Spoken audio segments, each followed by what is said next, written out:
নমস্কার বন্ধুরা, ফিনোস্পেস চ্যানেলে নতুন একটি ভিডিওতে তোমাদের স্বাগত জানাই। আশা করছি তোমরা সবাই খুব ভালো আছো ও সুস্থ আছো। তো আজকে আমরা যে বিষয় নিয়ে কথা বলবো সেটা হলো ফাইন্যান্স। ফাইন্যান্স আসলে কি? ফাইন্যান্স সম্পর্কে তোমরা অনেকেই কম বেশি জানো। তো আজকে ফাইন্যান্স সম্পর্কে আরো ডিটেলসে তোমাদের সাথে শেয়ার করব। তো চলো কেউ ভিডিওটা স্কিপ না করে কন্টিনিউ করতে থাকো। তো প্রথমেই দেখে নেওয়া যাক ফাইন্যান্স আসলে কি। ফাইন্যান্স হলো এক কথায় মানি ম্যানেজমেন্ট।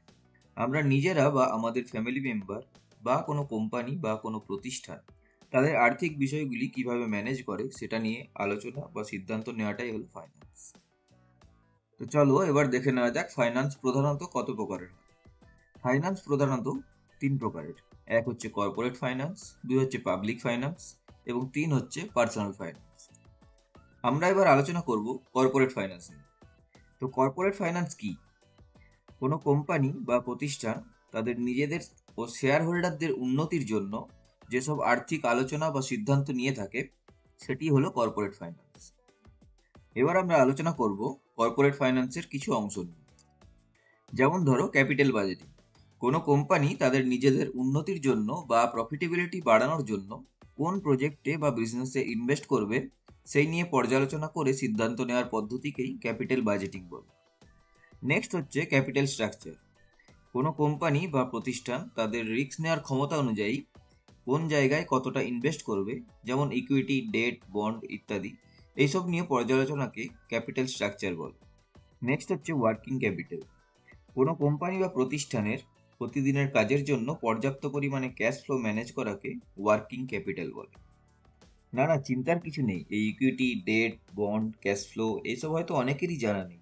তবে এর পরের কোনো একটা ভিডিওতে আমরা এইসব বিষয় নিয়ে অবশ্যই আলোচনা করব। তো চলো এবার দেখে নেওয়া যাক ডিভিডেন্ড ডিস্ট্রিবিউশন কি। কোনো কোম্পানি তার লভ্যাংশের কতটা শেয়ার হোল্ডারদের মধ্যে ডিস্ট্রিবিউট করবে আর কতটা কোম্পানির উন্নতির জন্য কোম্পানিতেই ইনভেস্ট করবে সেই সম্পর্কিত সিদ্ধান্ত নেওয়ার পদ্ধতিকেই ডিভিডেন্ড ডিস্ট্রিবিউশন প্রসেস বলে। এতক্ষণ আমরা আলোচনা করলাম কর্পোরেট ফাইন্যান্স নিয়ে। এবার আমরা জানবো পাবলিক ফাইন্যান্স সম্পর্কে। তাহলে চলো এবার দেখে নেওয়া যাক পাবলিক ফাইন্যান্স কি। পাবলিক ফাইন্যান্স হলো ফাইন্যান্সের এমন একটি শাখা যেখানে দেশের বা রাজ্যের সরকার ইনভলভ থাকে। অর্থাৎ সরকার দেশের ও সমাজের কল্যাণের জন্য যেসব অর্থনৈতিক নীতি ও বিভিন্ন অর্থনৈতিক সিদ্ধান্ত নিয়ে থাকে সেই সব পদ্ধতিগুলোই পাবলিক ফাইন্যান্সের অংশ। এবার আমরা পাবলিক ফাইন্যান্সের কিছু অংশগুলি নিয়ে পর্যালোচনা করব। যেমন পাবলিক রেভিনিউ। সরকার যে রাজস্ব বা ট্যাক্স, জরিমানা, বিভিন্ন রকমের ফিজ সাধারণ মানুষের কাছ থেকে কালেক্ট করে তাকে পাবলিক রেভিনিউ বলে।